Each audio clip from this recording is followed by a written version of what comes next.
일본의 모든 첨단 항공기술 입체 이때는 차세대 전투기는 6세대급이라는 언론 보도로 인해 한국의 항공기술력은 아직 일본을 못 따라간다고 전하고 있습니다. 또한 일본은 F-35를 비롯해 베푸시고 같은 미국의 첨단 전투기뿐만 아니라 주력 전투기까지 수리한다며 한국과 일본의 항공기술력을 비교하고 있습니다. 결론적으로 일본은 할 수 있는데 우리 한국은 못한다는 것으로 한국의 항공기술을 폄훼하고 있습니다. 또한 일본이 현재 추진하고 있는 F-3의 예상 재현으로만 따지고 보면 이를 대응하지 못할 넘사벽 수준의 전투력을 갖고 있습니다. 일본 F-3는 넓은 작전 범위와 큰 무장량으로 인해 동체 크기는 F-21보다 더 커질 것으로 예상되는데요. 스텔스 항공기에 대한 감지 기능을 향상시키기 위해 A4 레이더 수동 무선 주파수 센서 적외선 카메라가 포함됩니다. 또 전제전에 대비해 A4 레이더 미나 RF 센서는 취해스처럼 모두 지락, 알림을 사용하며 적의 위협에 대해 경고를 받고 전방위적으로 전파를 방해함으로써 에즘과 ACM을 모두 수행합니다. 홍합이 SM 자체의 안테나는 전투기의 날개와 꼬리 덮개를 따라 배치되어 효율을 극대화했고, 조정석은 헬멧 장착형 디스플레이와 넓은 CR 쌍안 다색 디스플레이 음성 20 미니 3D 사운드 가장착돼 조종사에게 즉각적인 반응을 유도합니다. 이뿐만 아니라 최상의 스텔스 성능을 위해 레이더 단면을 최소화하기 위한 날 에즈 설계를 적용해 구불구불 항공기 덕트와 내부 보장 베이로 설치될 예정입니다. 흡수체는 탄소계 물질로 알려져 있으며 메타 물질이 적용되는 펄스 도플러 시스템인데요.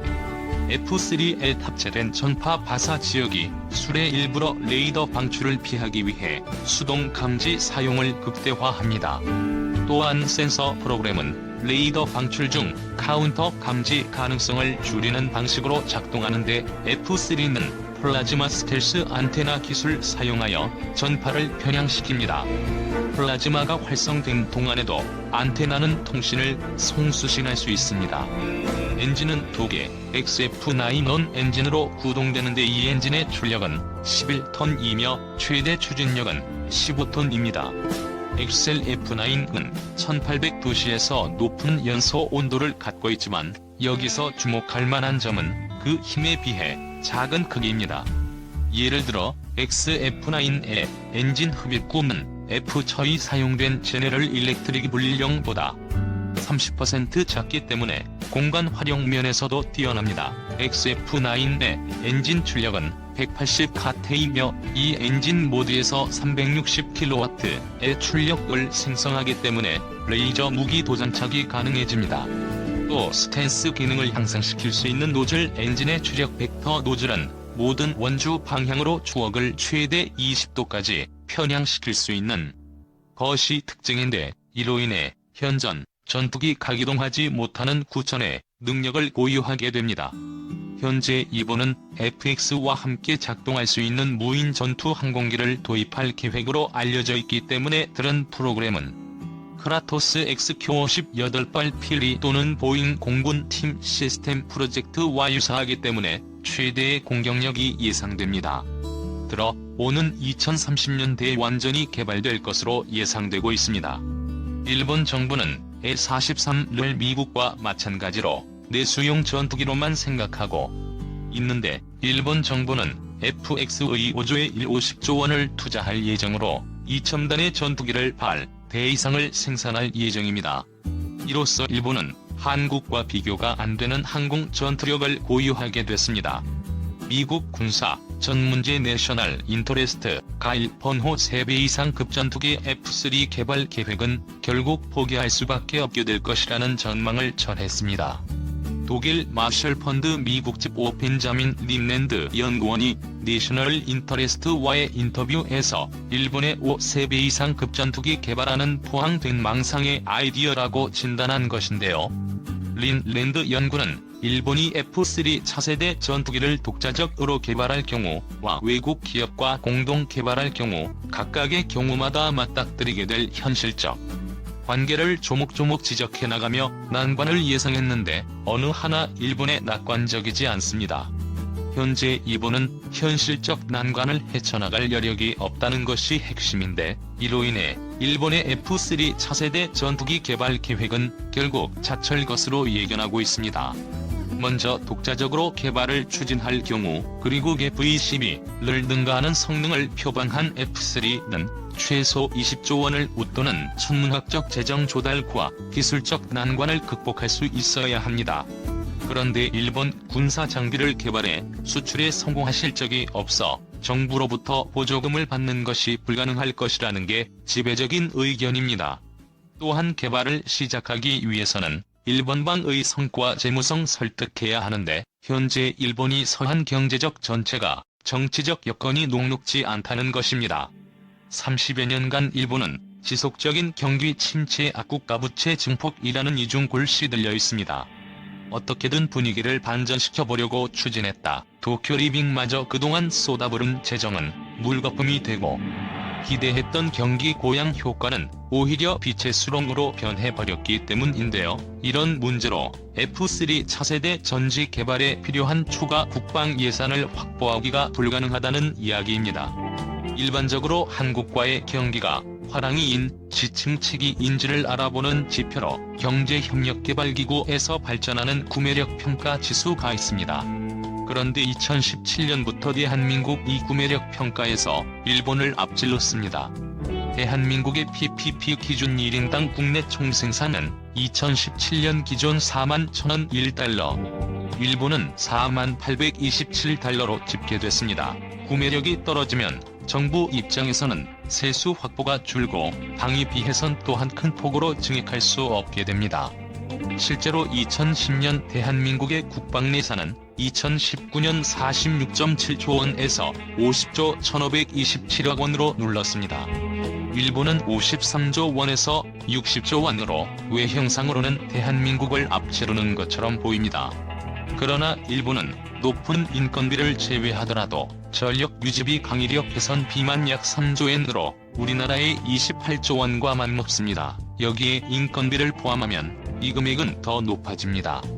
그런데 현재 일본 항공자유대는 4세대 전투기 F-16구 11대 4 포토 92대 F-15제 A201대를 보유 중이며 F-35 100만 6대를 신규 도입 중에 있습니다.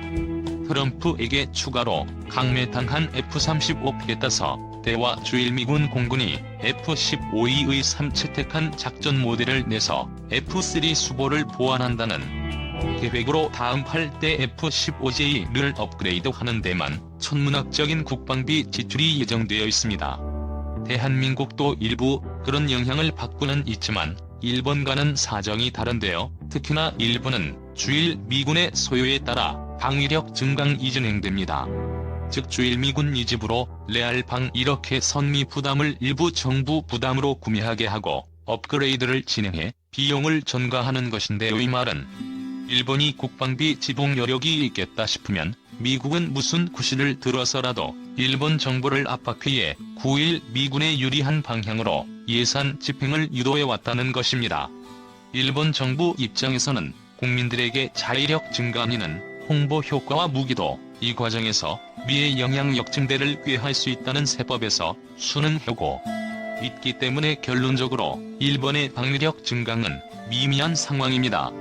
미국의 연료 공급 중단에 발발의 진주만을 기습 공격했던 미일 전쟁에서 미국은 일본의 항복을 받아냈습니다. 이후로 미국은 일본이 독자적으로 미국과 동등하거나 미국을 능가하는 그 어떤 무기계 말과 도입도 일체 용인하지 않고 있습니다. 이런 맥락에서 전반 국가들인 보기를 포함해 일본도 미국에게 위협이 되는 전략무기나 핵무기는 못 갖게 할 가능성은 매우 높습니다. 오히려 이를 빌미로 일본 엘자 유력 증강을 돕는다는 명분으로 미국산 무기를 더 도입하라 고강이 할 뿐입니다. 린랜드 연구사 이게는 바로 이런 일본이 처한 경제 현실과 특수한 미일 관계를 설명하고 있는 것인데요. 일본이 F-3 차세대 전투기 개발 계획에 따라 어째서 예산을 확보할 즈면 미해 외에도 주일 미국에 필요한 자국산 무기를 일본에 팔기에 미국 정부를 거세게 압박한다는 것입니다. 하지만 일본 정부는 F-35 도입을 마지막으로 더는 그 어떤 외국산 전투기도 도입하지 않겠다고 선언을 했습니다. 미국의 간섭에서 벗어나기 위해 F-3 자체 개발을 위한 명분을 위한 사전 포석을 던진 것입니다. 하지만 미국과 일본 정부의 속사정을 잘 알고 있는 군사 전략가들은 미국의 방해를 예견하고 있으며 일본의 5세 이상 급전투기 기회와 라는 호황된 망상이라고 단언합니다. 그런데 재미있는 것은 이런 사실을 일본 정부도 알고 있다는 것입니다. 하지만 부지에 이를 외면하고 있는 상황인데요. 일본 정부는 멀티를 기체로 예상하는 FC를 개발 방안으로 총 3가지 방안을 구성하고 있었습니다. 첫 번째는 기존 해외 전투기 개조입니다. 두 번째는 신규 기체 국제 공동 개발입니다. 세 번째는 독자 개발한 이것입니다. 이란을 위해 일본은 로키드 마틴 보잉 파 시스템이 로부터 제안서를 받아 검토했고, 이 안으로는 유럽 FC에즈 영국의 템페스트 기획에 참여를 검토했습니다. 마지막으로 3안에 대해서는 매년 전투기 기술 관련 예산을 투입하며 자체적인 영국의 말을 지속해왔습니다. 일본은 2000년대 이후 늘어난 중국의 항공안보 위협에 대응하기 위해 심신이라는 비공식 프로젝트 명칭으로 2008년 4월 공직 사업을 출범했습니다. 2016년에는 실제 크기의 70% 미만의 실증 기인 미스 BGA-2X를 시험 비행에 성공했습니다. 이 일을 계기로 자신들의 기술로 차세대 전투기 개발 가능성을 엿본 후 그나마 약간의 희망이 어떤 사업을 2010년에 일본과 이번안은 폐기 처분하고 독자 개발로 방향을 설정했습니다. 그래서 2010년 3월 31일 일본 방위성은 방위장비 청산에 차기 전투기 개발실을 설치하고 개발 체제 구성에 착수했습니다. 그런데 2010년 9월 갑자기 주계약 업체인 미쓰비시 중공업이 해외 항공기 업체들에게 도움을 요청하는 사건이 발생하는데요. 해외 파트너사로 보잉과 베이시스템 그리고 노스로꾸로 뭔가 팀을 짤 로키드 마틴이 일본의 전투기 사업을 도울 수 있는 GF-3에 대한 구체적인 내용과 정보를 제공했다고 알려진 것이죠. 이는 한국에서 KF-X 개발 성공 소식이 연이어 들려오자 일본 정부의 위기감을 불러일으켰기 때문이라 할 수 있는데요. 자신들은 막대한 예산을 쏟아 부어도 대가 말까 사업을, 한국은 처음 개발하는 전투기 사업을, 그것도 자신들보다 3분의 1도 안 되는 금액으로 진행하고 있기 때문입니다.